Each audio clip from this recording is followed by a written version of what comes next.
Betting యాప్లు ప్రజల ప్రాణాలతో చెలగాట ఆడుతున్నాయి. సులభంగా డబ్బులు సంపాదించాలని, రాత్రికి రాత్రే లక్షలు గడించాలని అడ్డదారులు తొక్కుతున్న యువత ఈ బెట్టింగ్ భూతానికి బలవుతుంది. ఒక్కసారి ఈ బురదలో దిగితే అది జాబితా మారి భవిష్యత్తును అతలాకుతలం చేస్తుంది. ప్రతిరోజు ఎక్కడో ఓ చోట బెట్టింగ్ వల్ల ఆత్మహత్యకు పాల్పడిన యువకుడు అంటూ ఏదో ఓ వార్త వింటూనే ఉన్నాం.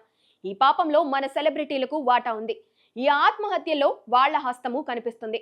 బెట్టింగ్ యాప్స్ ని ప్రమోట్ చేసి పరోక్షంగా ఇలాంటి ఆత్మహత్యలకు కారణమవుతున్న సెలబ్రిటీలు మన మధ్యే ఉన్నారు. ఈడీ వీళ్లపై ఇప్పుడు దృష్టి సారించింది.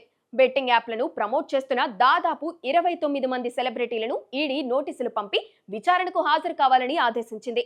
ఈడీ సమన్లు అందుకున్న వారిలో విజయ్ దేవరకొండ, రాణా, ప్రకాష్ రాజ్, నిధి అగర్వాల్, అనన్య నాగళ్ల పిఎంఎల్ యాక్ట్ కింద వీళ్లపై కేసులు నమోదు చేసి విచారణ జరుపుతోంది.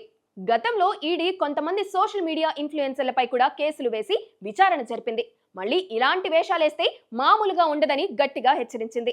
అయితే డబ్బుల కోసం కకృతి పడుతున్న సోషల్ మీడియా ఇన్ఫ్లుయెన్సర్లు తమ అలవాట్లు మానుకోలేకపోతున్నారు. బెట్టింగ్ యాప్లు భారీగా పారితోషికాలు ఇస్తుండటంతో డబ్బులకు కకృతి పడి వాటి ప్రమోషన్లకు ఎగపడుతున్నారు. హర్ష సాయి అయితే ఒకప్పుడు సోషల్ మీడియాలో ట్రెండింగ్ గా ఉండేవాడు. తన ఫాలోవర్లకు డబ్బులు విచ్చలవిడిగా పంచిపెట్టేవాడు. ఇదంతా బెట్టింగ్ యాప్స్ ద్వారా వచ్చే ఆదాయమే అని అప్పట్లో విమర్శలు వినిపించాయి. ఆ తర్వాత అది నిజమే అని తేలింది. అయినా హర్ష సాయి ఆగలేదు. బెట్టింగ్ యాప్స్ లను ప్రమోట్ చేస్తూనే ఉన్నాడు. అలా వచ్చిన డబ్బులతోనే ఓ సినిమా కూడా మొదలు పెట్టాడు. అయితే ఈడీ ఫోకస్ తనపై బలంగా పడటంతో పాటు మరిన్ని కొత్త వివాదాలు రాజుకోవడంతో చాలా కాలంగా సైలెంట్ అయిపోయాడు. టేస్టీ తేజ, రితు చౌదరి, శ్యామల వీళ్ళందరికీ సోషల్ మీడియాలో మంచి ఫాలోయింగ్ ఉంది. దాన్ని అడ్డుపెట్టుకుని బెట్టింగ్ యాప్స్ కి ప్రమోట్ చేశారు. దాంతో డబ్బులు బాగా ఆర్జించారు. కానీ చాలా మంది ఆత్మహత్యలకు పరోక్షంగా కారణమవుతున్నారన్న నిజాన్ని తెలుసుకోలేకపోయారు. ప్రకాష్ రాజ్ లాంటి వాళ్ళు సోషల్ మీడియాలో నీతులు చెబుతూ ఇలా అడ్డదారుల్లో డబ్బులు సంపాదించడంపై దృష్టి పెట్టడం నిజంగా నీచమైన చర్య.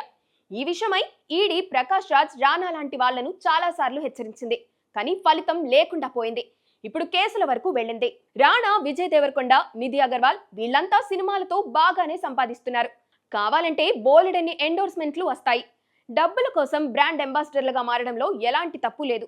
కానీ మరీ కకృతిగా ఇలా బెట్టింగ్ యాప్లను ప్రమోట్ చేయడం మాత్రం క్షమించరాని విషయం. ఈడీ వీళ్లపై ఎలాంటి చర్యలు తీసుకుంటుందన్నది ప్రస్తుతం హాట్ టాపిక్ గా మారింది. భవిష్యత్తులో సెలబ్రిటీలు ఇలాంటి యాప్స్ కు దూరంగా ఉండాలన్న సంకేతాన్ని ఈడీ ఈ చర్య ద్వారా బలంగా పంపగలిగింది. మరి మారాల్సింది మన సెలబ్రిటీలే.